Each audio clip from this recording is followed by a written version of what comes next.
Mari kita bahas untuk 5 soal ini, baik untuk soal pertama, nomor 1. Sini kan ada gambar ya, ada balok, kemudian ada 2 gaya. Nah, kalau kita gambarkan gayanya bakalan seperti ini. Ke kanan itu 3 Newton, ini F1, dan F2 itu 4 Newton, dan sudut apitnya itu adalah 60 derajat. Nah, kalau kita menentukan, nah untuk F2 ini dia membentuk sudut, maka di sini ada komponen F2X dan F2Y. Nah, sekarang kita cari dulu untuk sumbu X-nya. Jadi Fx sama dengan F1 ditambah F2X. Karena arahnya sama-sama di sumbu X positif. F1-nya 3 tambah F2-nya itu kan nilainya 4 ya. 4 cos 60 derajat.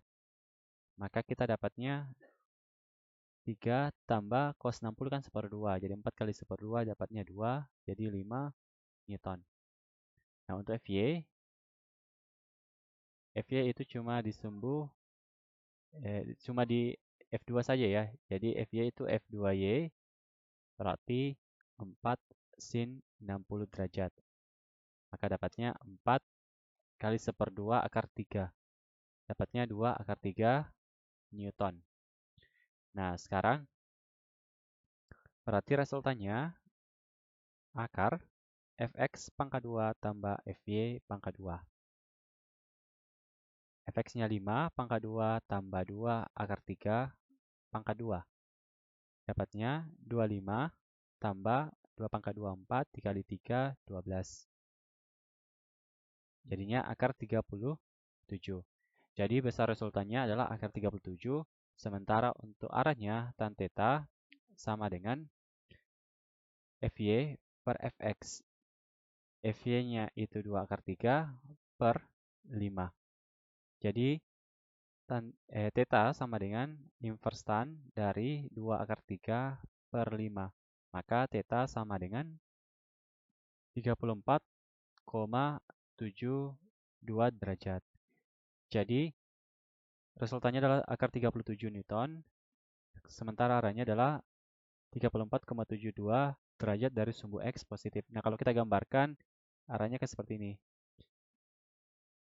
Ini theta ya, 34,72 derajat. Itu ya. Mari kita lanjut untuk soal nomor 2. Jadi di sini A1, vektor A1 dengan vektor A2 itu sama. Itu kita misalkan nilainya A. Kemudian, besar resultannya itu juga sama dengan A. Ditanyakan adalah berapa sudut apitnya. Jadi, resultan sama dengan A1 pangkat 2 tambah A2 pangkat 2 tambah 2 A1 A2 cos theta. Jadi resultannya A sama dengan akar A pangkat 2 tambah A pangkat 2 ditambah 2 dikali A cos theta. Nah, masing-masing ruas kita pangkatkan 2. Maka kita dapatnya A pangkat 2 sama dengan A pangkat 2 tambah A pangkat 2 tambah 2A pangkat 2 cos theta.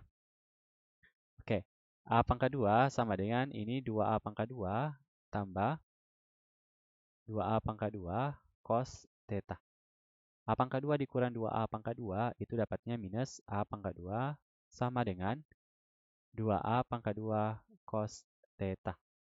A pangkat 2 coret, jadinya cos theta sama dengan, ini minus ya, jadi dapatnya minus seperdua. Theta sama dengan kita cari sudut yang bisa menghasilkan minus seperdua apabila dikoskan, yaitu sudut 120 derajat. Jadi sudut apitnya adalah 120 derajat. Sekarang nomor 3. Ini kalau kita gambarkan seperti ini ya. Ini arah timur atau sumbu X positif, dan ini arah utara atau sumbu Y positif. Nah, arahnya itu dia melaju 150 km per jam dengan sudut 53 terhadap arah timur. Ya, 53 derajat, ini 150 km per jam. Nah, kita mau tentukan berapa komponen X-nya dan berapa komponen Y-nya. Nah, sekarang Vx dulu ya. Vx sama dengan V cos 53 derajat. Atau 150 cos 53 itu adalah 0,6. Jadi 150 dikali 0,6, nolnya coret, jadi 15 dikali 6, dapatnya 90 km per jam. Nah, sekarang VY. VY itu V sin 53 derajat.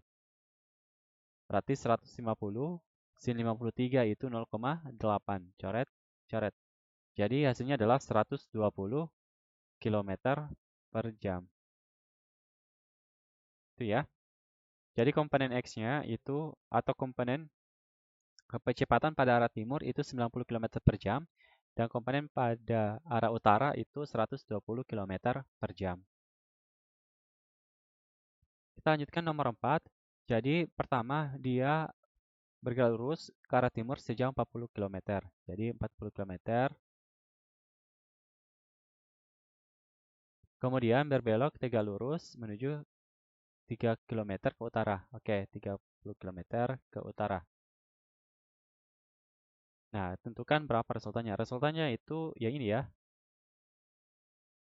Nah, ini kita bisa pakai triple Pythagoras. Nah, triple Pythagoras itu 30, 40, dan 50. Berarti resultannya itu adalah 50 km. Kita lanjut nomor 5. Jadi di sini ada F1, F2 dengan F3. Nah, kita mau menentukan berapa F1 tambah F2 tambah F3. Oke, kita gambar ya. Yang pertama kita pakai dulu metode poligon. Yang bagian A, ini poligon. Nah, kalau dia poligon, kita ikuti arah dari vektornya. Pertama F1, sini ya, F1, kemudian F2 lurus, F2, kemudian F3 ke bawah. Maka resultannya itu ini, atau penjumlahnya adalah ini. Ini F3 ya. Ini F1 tambah F2 tambah F3. Arah apanannya ke sini. Nah, yang kedua, kalau dia pakai jajar genjang. Nah, kalau dia jajar genjang, kita pakai tiap-tiap dua vektor. Jadi misalnya gini. Kita gambar dulu untuk F1 dengan F2. F1 dan F2 ya. Ini F2, ini F1. Nah, berarti resultannya pasti selalu, garis resultannya pasti selalu ada di tengah-tengah. Ini. Nah, ini adalah ini F2, ini F1 tambah F2. Kemudian kita gambar yang selanjutnya adalah F3. F3 arahnya ke bawah. Nah, sekarang yang jadi patokan adalah hasil F1 tambah F2 dengan F3. Nah, berarti resultannya pasti ada di tengah-tengahnya. Pasti ada di antara F1 tambah F2 dan F3.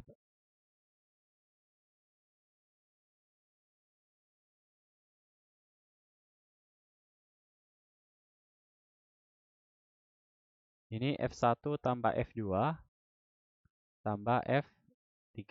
Jadi begitu ya cara kita menggambar resultan vektor dengan menggunakan metode poligon dan juga metode jajar genjang.